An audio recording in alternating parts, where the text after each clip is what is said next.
Target ng Department of Public Works and Highways na maitayo sa loob ng 60 araw ang detour bridge sa bahagi ng Cagayan matapos masira ang tulay doon. Kasabay nito, puspusan din ang repair ng mga paaralan sa Masbate at pagtatayo ng mga tents sa Cebu para sa mga pamilya na apektuhan ng managed 6.9 na lindol.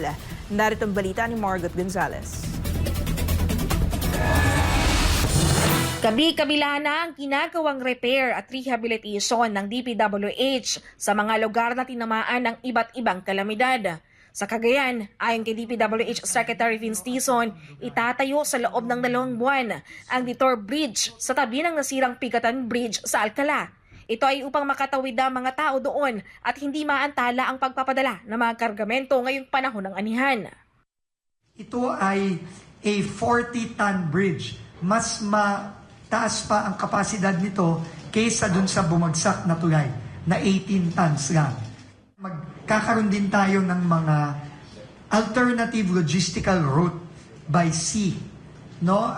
Para imbes na by land, kasi nga, no, napakabibigat nitong ating mga kargamento, no, lalo na yung mga palay na napakarami at mais.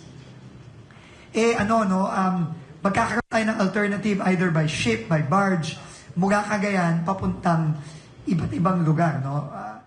Meron na rin daw silang traffic management na ginagawa sa 4 na kritikal na tulay sa Cagayan para iwas overloading. Sa Masbate, nagsimula na rin ang DPWH sa clearing at repair ng mga paralang nasalanta ng bagyo.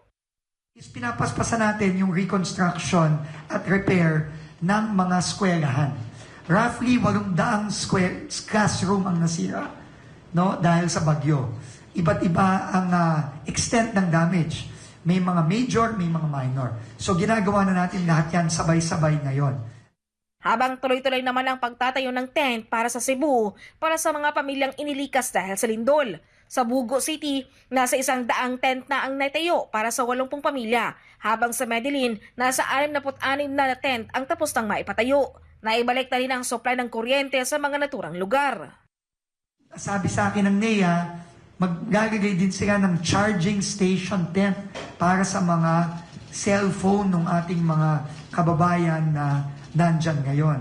Nandyan na rin yung mga portable showers, CRs, nandyan na rin yung mga gamot at medical services na galing sa DOH. Tinatayo na rin yung San Remigio at iba pang lugar sa tulong ng DSUD. Para sa Diyos at Pilipinas Kumahal, Margot Gonzalez, SMNA News.